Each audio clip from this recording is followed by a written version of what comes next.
भारत और नेपाल के बीच सीमा विवाद एक बार फिर सुर्खियों में है। लिपुलेख दर्रे को लेकर शुरू हुआ ये विवाद अब कूटनीतिक चिट्ठियों से निकलकर नेपाल की संसद तक जा पहुंचा है।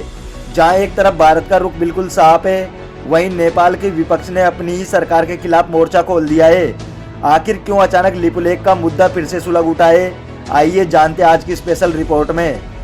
विवाद की ताज़ा वजह है कैलाश मानसरोवर यात्रा। हाल ही में भारत और चीन ने लिपुलेख दर्रे के रास्ते इस पवित्र यात्रा को फिर से शुरू करने की घोषणा की, लेकिन नेपाल की बालेन सरकार ने इस पर कड़ा एतराज जताते हुए भारत और चीन दोनों को प्रोटेस्ट नोट भेज दिया। नेपाल का दावा है कि उसकी सहमति के बिना इस रास्ते का इस्तेमाल नहीं किया जा सकता। अब इस मुद्दे पर नेपाल के भीतर ही घमासान शुरू हो गया है। नेपाली कांग्रेस के नेतृत्व वाले विपक्ष ने प्रधानमंत्री बालेन शाह की सरकार पर दबाव बनाया है कि वे सिर्फ कागजी कार्रवाई या डिप्लोमेटिक नोट्स भेजना बंद करें। विपक्षी सांसद संदीप राणा का कहना है कि लिपुलेख, लिपियाधुरा और काला पानी नेपाल की जमीन है और भारत इसका इस्तेमाल अपनी मर्जी से कर रहा है।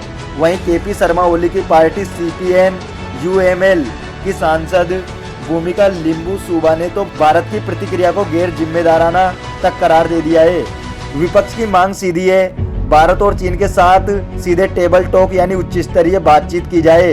दूसरी तरफ भारत का रुख हमेशा की तरह क्रिस्टल क्लियर है। भारतीय विदेश मंत्रालय ने स्पष्ट कर दिया है कि लिपुलेख के रास्ते कैलाश मानसरोवर की यात्रा दशकों से हो रही है, इसमें कुछ भी नया नहीं है। भारत ने नेपाल के नए नक्शे को कृत्रिम और एक तरफा बताया है।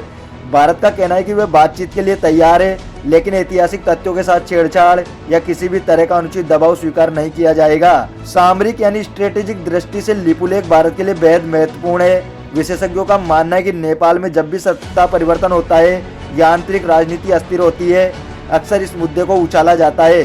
भारत और नेपाल के बीच रोटी बेटी का पुराना रिश्ता है, लेकिन विपक्षी दलों के ऐसे कड़े तेवर इन संबंधों में कड़वाहट पैदा कर सकते हैं।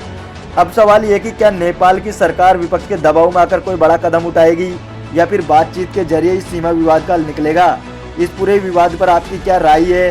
क्या आपको लगता है कि ऐतिहासिक तथ्यों को दरकिनार कर नेपाल का ये विरोध जायज है? हमें कमेंट बॉक्स में जरूर बताएं। वीडियो को लाइक करें और न्यूज़ से जुड़े रहने के लिए चैनल को सब्सक्राइब करना ना भूलें। धन्यवाद।